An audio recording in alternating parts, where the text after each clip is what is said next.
average, we use the grid like 50% of the time because we don't have it that hot all the time. But if utilities couldn't meet those highest loads, they'd risk blackouts, which could be deadly during a heat wave. So Weber says it makes sense for utilities to look for ways to turn down demand. Smart thermostats offer an easy solution. It's really just a few hours of a few days of the year, and the benefits are really tremendous. Electric providers nationwide are catching on, says Jessie Guest. She's with Energy Hub, a company that makes the software utilities use to manage these programs. Guest says in a decade, Energy Hub's clientele has grown to include 80 utilities. We're in Arizona, California, now Oregon. We're in the Midwest. We're in Florida, New England. The Phoenix area program is one of the largest. Even so, only about 10% of SRP customers have enrolled since its launch 5 years ago.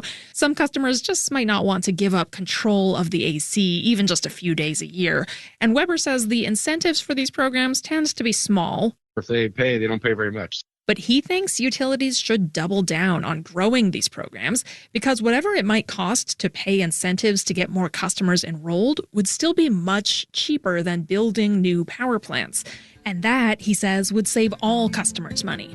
For NPR News, I'm Catherine Davis-Young in Phoenix. It's Morning Edition from NPR News. I'm Leila Fadel. And I'm Martinez.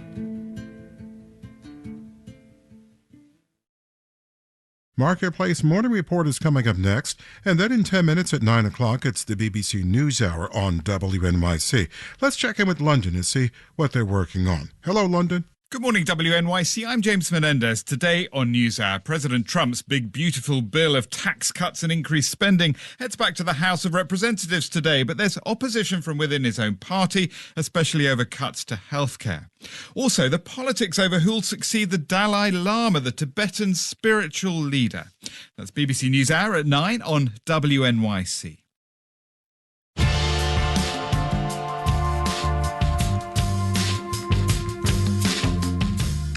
81 and mostly sunny right now. Chance of mid-afternoon showers and thunderstorms. Sunshine, a high temperature all the way up near 90 degrees. And then tomorrow, Independence Day, sunny and 85.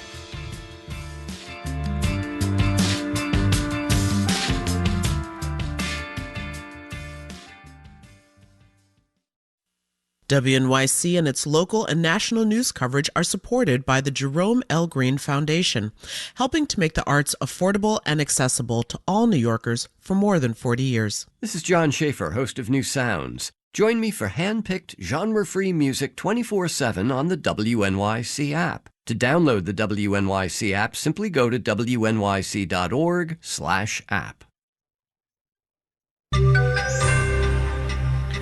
Hiring was still okay in June, yet a lot of people have stopped looking for work. Marketplace Morning Report is supported by LHH. LHH, a global talent solutions company, combines craft and care to make work beautiful. Recruitment, development, career transition. Learn more at lhh.com/beautiful. I'm David Brancaccio in Los Angeles. There's news just now that 147,000 more people were on payrolls in June compared to May. That is more hiring than forecasters had expected. Economist Julie Coronado, who's been looking through the fresh number, joins us. She's founder and president of Macro Policy Perspectives. Hey, Julia. Hey, good morning. Good morning to you. First of all, hiring still not bad, despite the uncertainty that employers keep talking about. That's right. Hiring is still solid. Labor market holding in. More than half the jobs were actually in state and local government. So in the private sector, we do see some of that uncertainty through very minimal hiring or even a few layoffs. That's interesting. Depends where you look. Now, as a public service to our listeners, that's what we're here for, let's explain the slight drop in the unemployment rate to 4.1%. That also came out this morning. Don't get out these celebratory kazoos here. It was like losing weight for the wrong reason. That's right. We saw a drop in labor force participation. So some people just gave up looking for work, and that puts downward pressure on the unemployment rate because they're no longer looking for a job. Okay. What do you think it means for lower interest rates maybe sometime this summer? Well, this certainly isn't a report that adds any urgency for the Fed to cut interest rates. The labor market is fine. Wage growth is moderate. No signs of imminent weakness that they need to be in a rush. Now, I should ask you, with the mega tax and spending bill about to become law here, it seems, that'll produce, what do you think, an early stimulus? Well, there could be some stimulus by the end of the year. A lot of these provisions don't start hitting the economy till next year. So next year, maybe okay. some of it's really more of a 2026 impulse. All right. Economist Julia Coronado, also professor at UT Austin's Business School. Stock index futures have moved up slightly, just up a little before the data came out, now up in the 0.2% range. The 10-year interest rate up at 4.34%. President Trump says the U.S. has reached a trade deal with Vietnam. This is one of the many agreements the White House is trying to hammer out before the higher tariff rates on hundreds of countries snap back into place.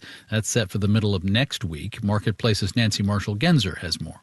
Details on the Vietnam agreement are scarce. In a social media post, President Trump says there'll be a 20% tariff on imports from Vietnam and a 40% tariff on transshipped goods, that is, products that pass through Vietnam on their way to the U.S.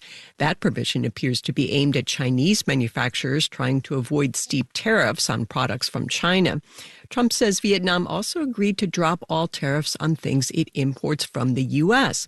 In his post, Trump talked about increasing exports of American-made SUVs to Vietnam, but it's not clear that Vietnamese consumers could afford that.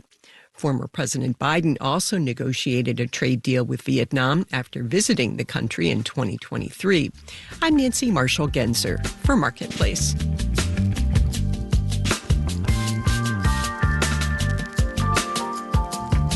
Marketplace Morning Report is supported by Bitwarden Password Manager, built to support secure logins and access across all devices for every new beginning, from new careers to new places to call home.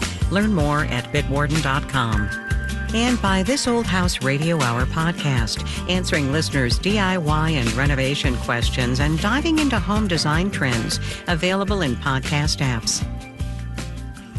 Now to the economics of rebuilding after a disaster. This is something that businesses in Asheville, North Carolina have been facing since the fall after the most destructive storm in that state's history, Hurricane Helene. Blue Ridge Public Radio's Laura Hackett reports on the rebuild. Before Hurricane Helene, the waterfront of the French Broad River was a bustling, colorful destination in Asheville's Arts District. We got about 16 feet of water in the building, and so the front of the building fell off. Mark Oliver is talking about his woodworking studio, which was housed in an old leather tannery. It's one of hundreds of structures in the county that were damaged. He did not have flood insurance, and he thought his business was done for. I was going to quit and go work for a friend. But just before filing for bankruptcy, his church stepped in. Volunteers donated labor and money to rebuild, and made him a makeshift studio space, a massive industrial tent. It seems crazy because it is crazy. Local artists also use the space. Today, the tent is abuzz with woodworkers, sawing and hammering everything from shelves and bowls to acoustic guitars. The second we got our power hooked up, it was like so nice and freeing, and it's just nice to work again. The tent is temporary. Oliver is repairing his original workshop and hopes to reopen this summer with a better drainage system and stronger roof. I've got one major rebuild in me, because the conversation is if we ever get this much water again, I'm out. Rebuilding is expensive, but it's crucial to do it thoughtfully, says Lisa Raleigh. She directs a nonprofit that works to protect the French Broad River. Because unless you have people invested in a river, unless you bring an economy to a river, sometimes it's harder to get people to care and protect the asset. And she wants Asheville to remember that another, quote, 1,000-year flood could happen at any time. Hurricanes and other tropical storms are getting bigger and wetter and are moving further inland into mountainous areas. So businesses should rebuild with the expectation that they'll flood again. This is a chance for us to sort of rethink the way that we're doing things. Devin DeHall is resurrecting his rock climbing gym, an airy concrete building that filled with 10 feet of water in the storm. It's a shell of its former self. I mean, you can see the bones are still okay. The steel structure is fine. They're getting creative about floodproofing. The HVAC system will be near the top of the building, and it'll have tall, bright windows. Next time, if it were to flood, it'll break through the windows and the water will flow through the building and it won't knock the walls down. So when the next flood comes, the new waterfront will be built for it. The idea is that by owning the risk, business owners may save in the long run. In Asheville, North Carolina, I'm Laura Hackett for Marketplace. Once again, the big hiring report is in, and it's higher than expected, with 147,000 more people on payrolls in June. A lot of the new jobs were in state and local government. Private sector hiring wasn't as strong. It's Marketplace Morning Report from APM, American Public Media. WNYC receives support from Art Yard, a contemporary art center in Frenchtown, New Jersey, presenting intimate performances by